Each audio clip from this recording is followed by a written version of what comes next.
के बारे में बात करेंगे। पिछले क्लास में भी कैपेसिटर के बारे में कुछ बात कर चुके थे कि कैपेसिटर क्या है। कैपेसिटर एक इलेक्ट्रॉनिक्स कंपोनेंट है जो अपने अंदर चार्ज को एकत्र करके रखता है। किसके रूप में? इलेक्ट्रिक चार्ज के रूप में। तो कैपेसिटर एक इलेक्ट्रॉनिक कंपोनेंट है जो अपने अंदर चार्ज को इलेक्ट्रिक चार्ज के रूप में स्टोर करके रखता है। कैपेसिटर का जो मात्रक है वो कैपेसिटर का जो प्रॉपर्टी है वो कैपेसिटेंस कहलाती है। जैसे अभी हम लोग कैपेसिटर के बारे में बात करेंगे तो कैपेसिटर को कैपिटल सी के डिनोट करते हैं, कैपिटल सी से। कैपेसिटर का जो यूनिट होता है, unit of capacitor, unit of capacitor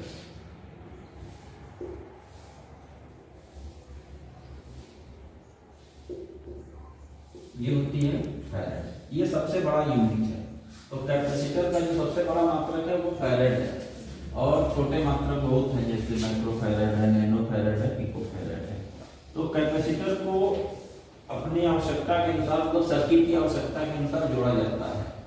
तो कैपेसिटर को कितने प्रकार से जोड़ा जाता है? कैपेसिटर को दो प्रकार से जोड़ा जाता है। कौन कौन? एक है सीरीज में, सीरीज कॉम्बिनेशन, और दूसरा parallel combination.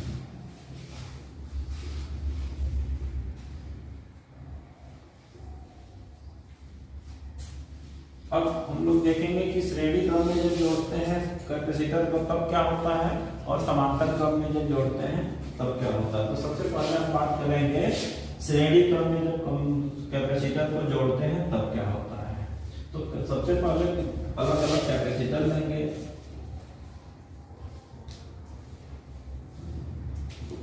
Capacitor in series, अलग अलग कैपेसिटर ले लेंगे।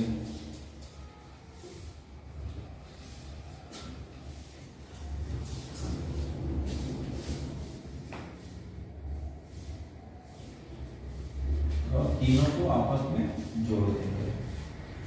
कैपेसिटर के अंदर होता क्या है कि जब कैपेसिटर को किसी वोल्टेज सोर्स से जोड़ा जाता है तो सबसे पहले कैपेसिटर क्या होता है? चार्ज होता है। कैपेसिटर चार्ज होता है। तो कैपेसिटर कितने टाइम कांस्टेंट में फुल्ली चार्ज हो जाता है? 5 टाइम कांस्टेंट में फुल्ली चार्ज हो जाता है।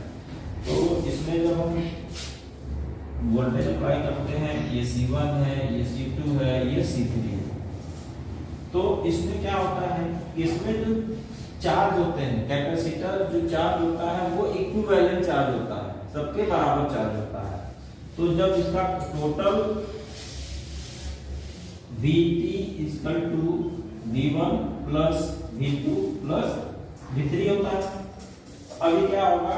ये फॉर्मूला हमने पहले आपको बताया था कि Q equal to C into V, या V equal to Q by C, या C equal to Q by V। ये तीन फार्मूला बताया गया था। तो तीनों फार्मूले की सहायता से हम आगे बात करते हैं। अब अभी हमने बताया कि ये जो चार्ज होते हैं सब में समान आवेश से ये चार्ज होगा। तो अब इसके अंदर क्या होगा? तो V equal to Q by C, तो Q बाई C T कुल कैपेसिटेंस कैसे होगा? तो Q by C1 plus Q by C2 plus Q by C3, क्योंकि आवेश सब में समान होगा। तो Q by CT equal to, Q को ले लो कॉमन, तो 1 by C1 plus 1 by C2 plus 1 by C3। Q से Q कर दिया, 1 by CT equal to 1 by C1 plus 1 by C2 plus 1 by C3। ये एक फार्मूला है। मतलब यदि श्रेणी क्रम में कैपेसिटर को जोड़ा गया है तो कुल कैपेसिटेंस कितना होगा, दोनों को इसको इस प्रकार से जोड़ देते हैं। अभी बात करेंगे कैपेसिटर को समांतर क्रम में जोड़ने की। जब कैपेसिटर को समांतर क्रम में जोड़ते हैं तब क्या होता है?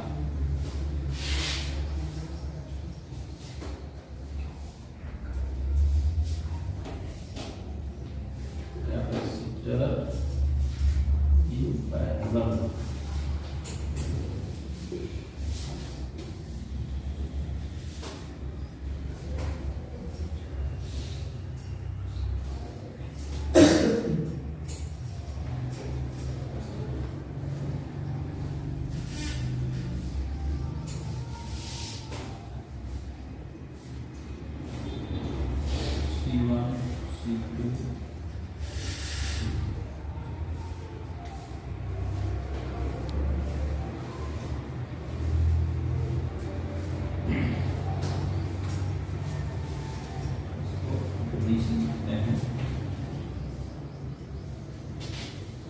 इसका फॉर्मूला कैसे निकलेगा, ये हो जाएगा QT equal to Q1 plus Q2 plus Q3।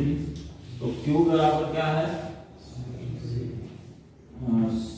Q equal to C into CT into V equal to C1 into V plus C2 into V plus C3 into V। तो CT into V equal to V को common ले लो जो कि V सबका बराबर होता है, तो C1 plus C2 plus C3, V से V कट गया, CT equal to C1 plus C1 plus C2 plus C3। जब पैरेलल में जोड़ते हैं तो इस प्रकार से कुछ कैपेसिटेंस निकालते हैं, और यदि समान श्रेणी क्रम में जोड़ते हैं तो 1/CT equal to 1/C1 plus 1/C2 plus 1/C3 के अनुसार इसका कुल कैपेसिटेंस ज्ञात करते हैं। कैपेसिटेंस होता क्या है, कैपेसिटेंस मतलब किसी कैपेसिटर की को चार्ज करने की जो योग्यता है वो उसकी कैपेसिटेंस कहलाती है। इसके बारे में फिर आगे बात करेंगे।